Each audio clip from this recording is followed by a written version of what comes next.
Welcome to Inside the Canopy Files, a production of Canopy Realtor Association in Charlotte, North Carolina.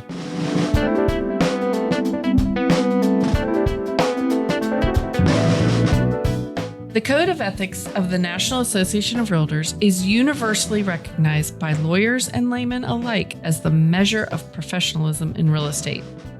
NAR created the Realtor Code of Ethics as a way to bring standards to the industry, and every agent who belongs to a local, state, and the National Association ascribes to the code. NAR has even gone as far as creating Pathways to Professionalism, which provides detailed information on courtesies and etiquette realtors should engage in to show respect for the public, respect for property, and respect for their peers. Hello, I'm Marie DeCatsye, CEO of Canopy Realtor Association and Canopy MLS. I'm also an attorney, an advocate for homeownership, a real estate industry leader, a wife, and a mom, and today I'm delighted to be back as guest host of Inside the Canopy Files. Today, we're going to dig into one of my favorite topics, professionalism in real estate, and how to be the pro in professional. Joining me today is Michele McCaskill, our Assistant General Counsel and Vice President of Risk Management here at Canopy Realtor Association. Together, we're going to discuss professional courtesies and best practices like transparency, effective communication, confidentiality, and cooperation, along with ways to build your brand and preserve the Realtor brand. Thanks for joining me on the podcast. Michele, now more than ever, we know that realtors' behavior matters to consumers and their clients and is a reflection on the industry.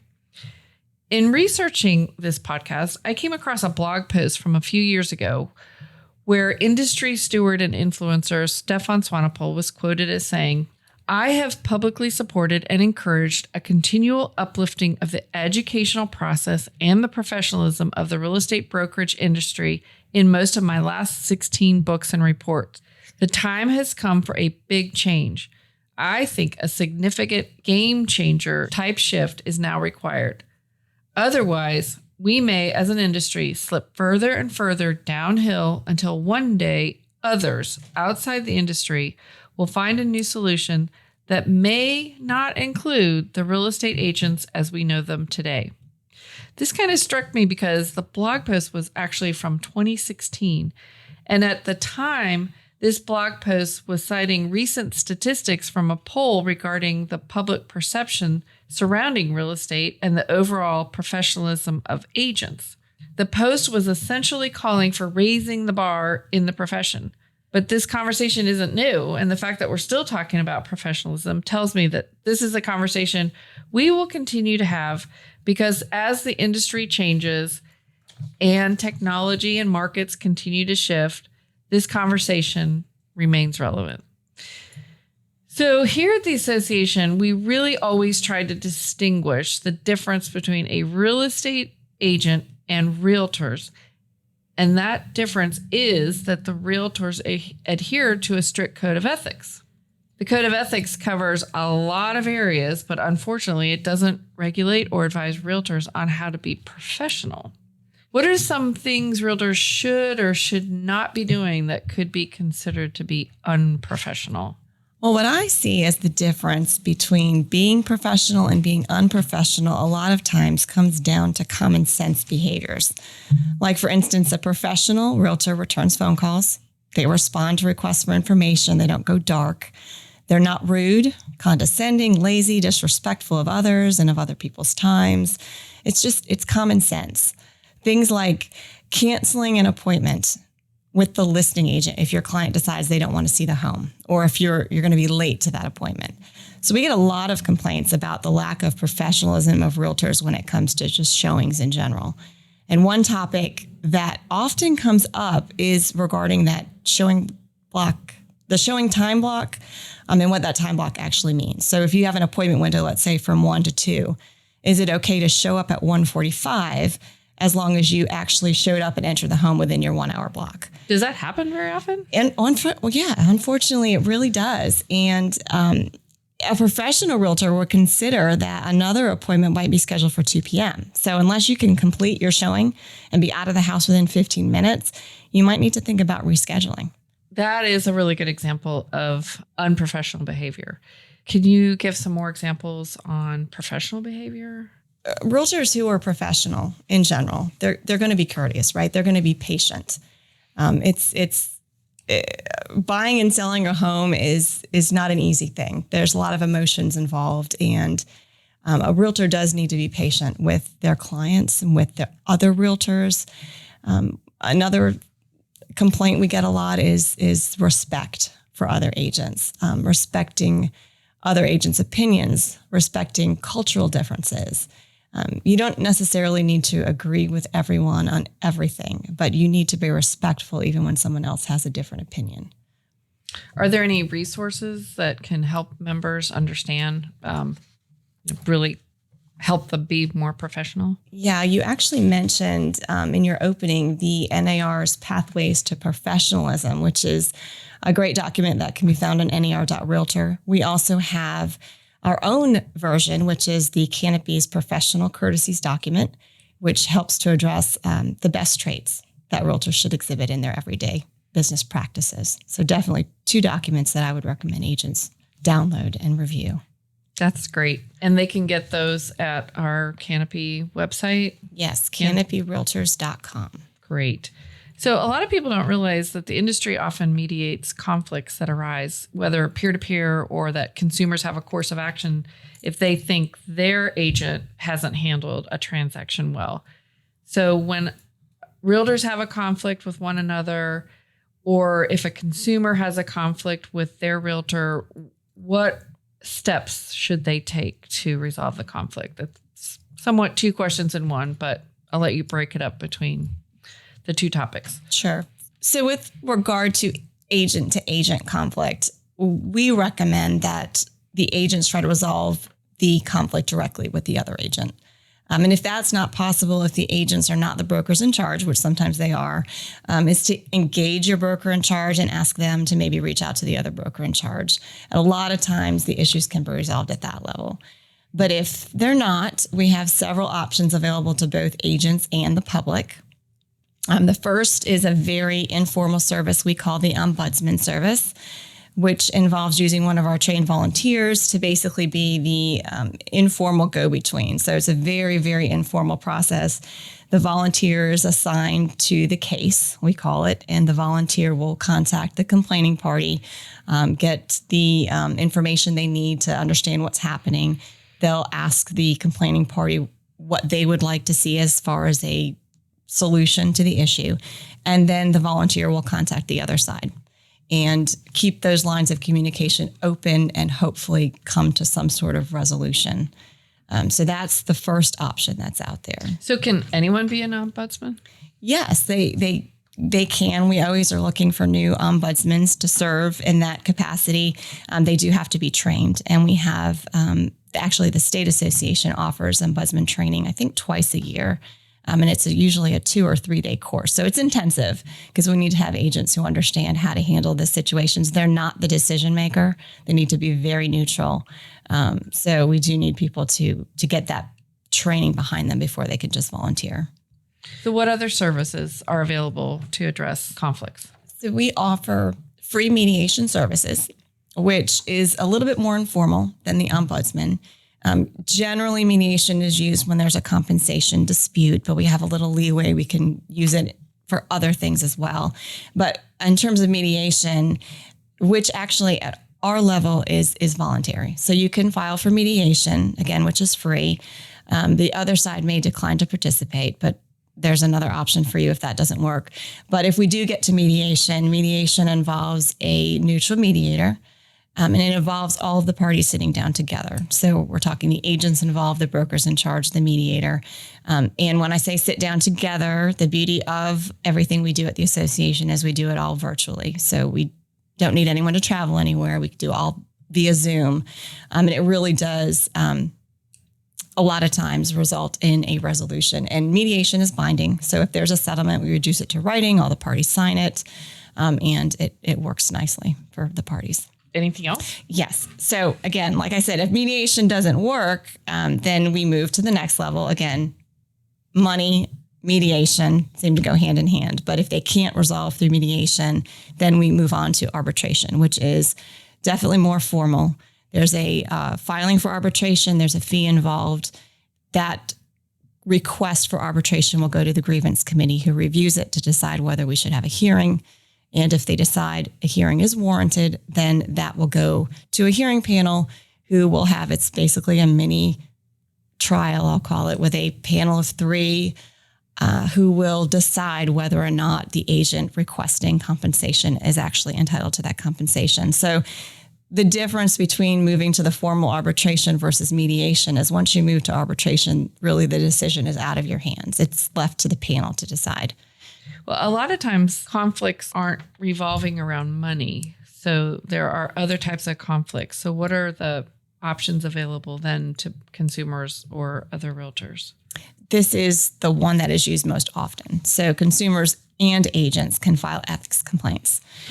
And we have a very easy online ethics complaint form that consumers can reach via our website, carolinahome.com. Agents can reach via carolinarealtors.com. And they will submit that complaint, which is free to file. There's no cost attached to that. If they feel they've been dealing with an agent who has been unethical. And when we talk about the code of ethics and unethical behavior outside of money, we're looking at the first 16 articles of the code. And again, it goes through that same process. It'll be filed. It'll go to the grievance committee. The grievance committee will decide whether a hearing is warranted. And then we'll have a virtual hearing with the parties, and a panel will decide whether the agent was in violation of the code. And that works also if one realtor feels that another realtor was acting unethically. Absolutely. Yes.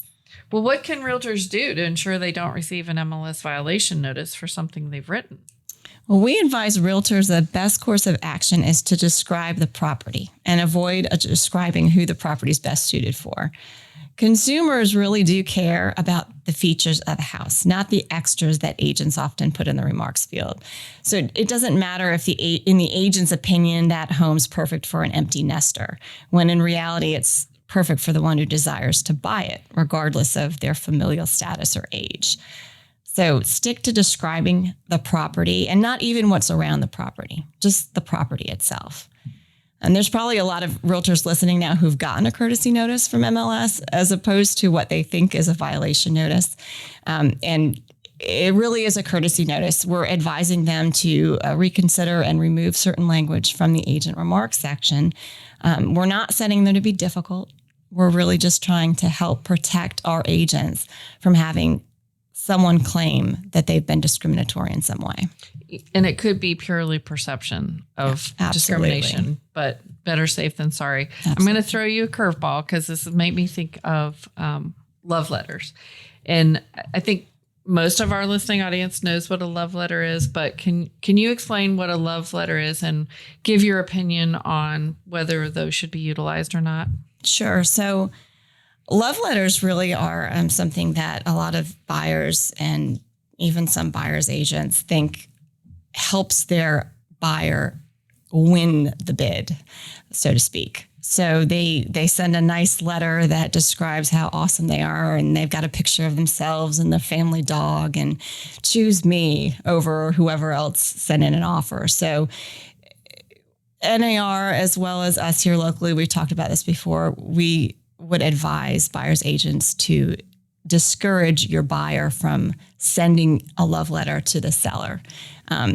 It could raise fair housing concerns and complaints you don't want to have to deal with. So our opinion would be to avoid getting involved in drafting and sending a love letter to a seller. So the best thing is to steer clear of love letters. But if you're going to send a love letter, it sounds like it should be describing the house. And I think you would encourage that the buyer send it and that the buyer agent stay out of it. Absolutely. Yeah. If you can't get around that, stick to why the house is the best thing, and definitely don't be the one that's transmitting that letter over to the other agent or the seller for that matter. That's good advice. So I'm going to segue a little bit now to material facts. And realtors have a duty to discover and disclose material facts. So, can you explain what's meant by or what are material facts? Well, the Real Estate Commission defines a material fact as any fact that could affect a reasonable person's decision to buy, sell, or lease a property. So all realtors at this point should understand what a material fact is and that they must be disclosed to everyone, even interested third parties, regardless of the broker's role within the transaction. But the interesting thing about material facts is that while there are some things that are very clearly material, most of which do appear on the residential property disclosure form, but a material fact is really, like the definition says, it's anything that might affect your client's decision to purchase or not purchase a particular home. So if you as an agent are not 100% sure of what's important to your client in the purchase of a home, you need to have that conversation. You need to make sure that you know what your clients want and what they don't want. That's great advice.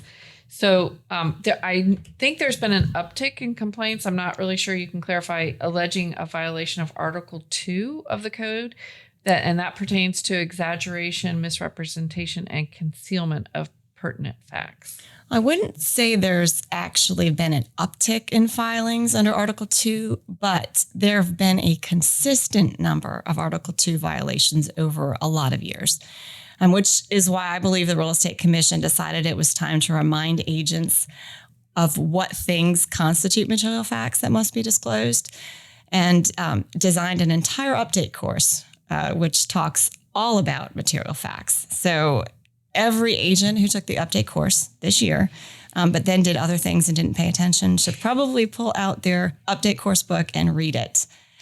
Ultimately, it does come down to communication and being the best communicator you can be. That goes back to being professional. 98% of complaints, especially with regard to Article 2, that come across my desk would disappear if agents better communicated with their clients, consumers, and other agents. Well, how does Canopy help to ensure that listings and accurate information is displayed in the MLS? We have several things that we do to help with accuracy of the data. First, I have to say we have a fantastic compliance team who they work with an automated system that we call Data Checker. I know Debbie Weiss had some podcasts on that before. And that Data Checker system flags for things that are errors or potential violations of the rules. And in addition, we have a very easy to use Data Checker button in the MLS that any agent can use to alert our compliance team that some information in the listing might be inaccurate. And they're quick. The team is very quick to check up on those agent reported flags.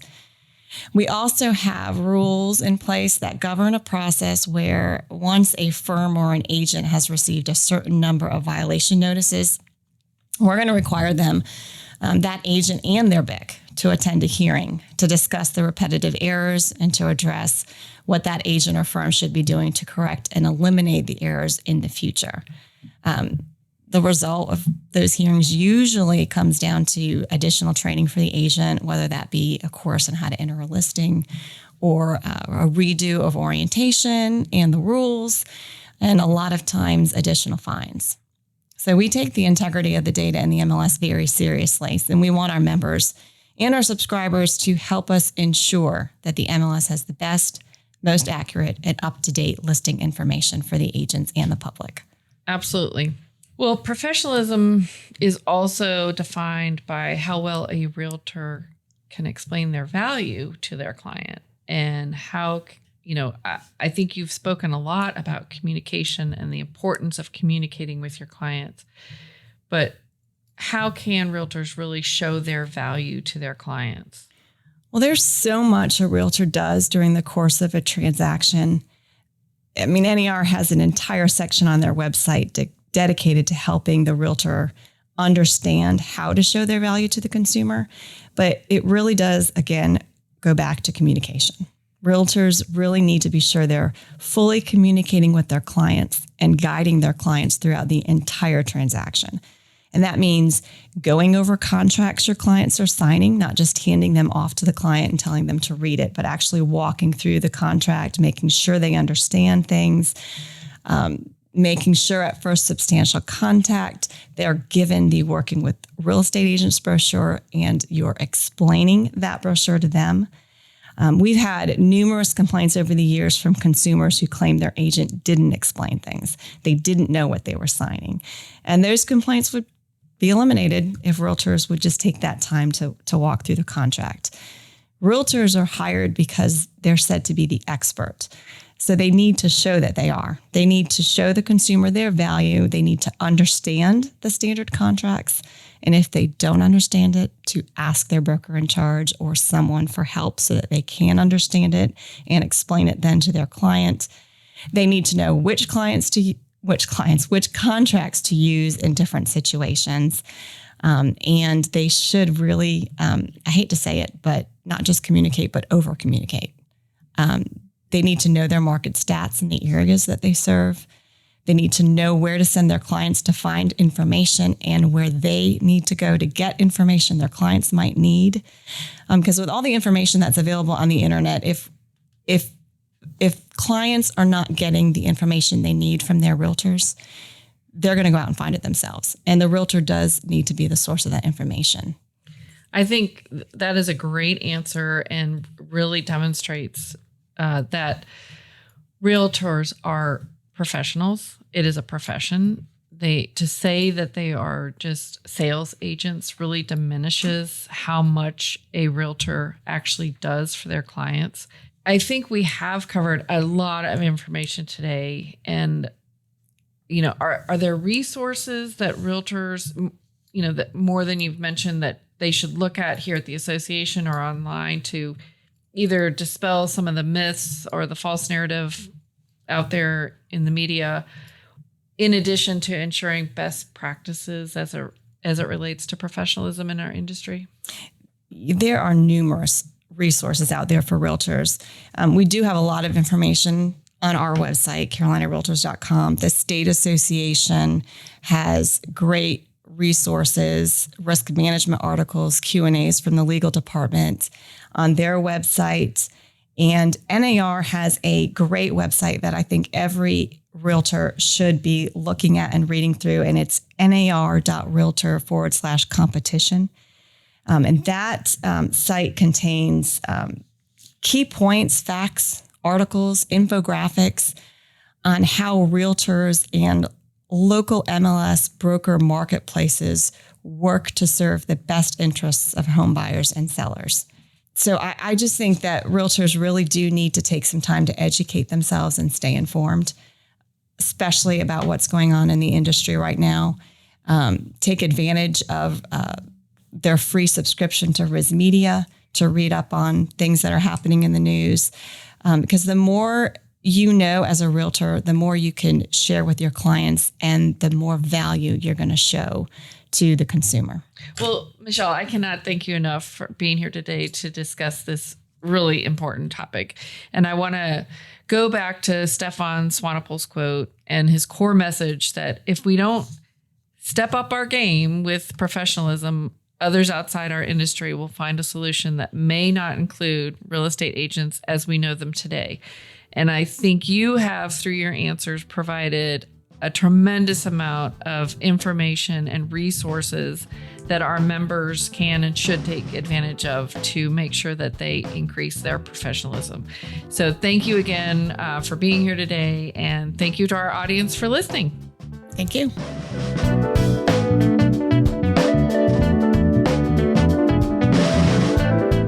Thank you for listening to this episode of Inside the Canopy Files, presented by Canopy Realtor Association in Charlotte, North Carolina. Connect with us online at carolinahome.com.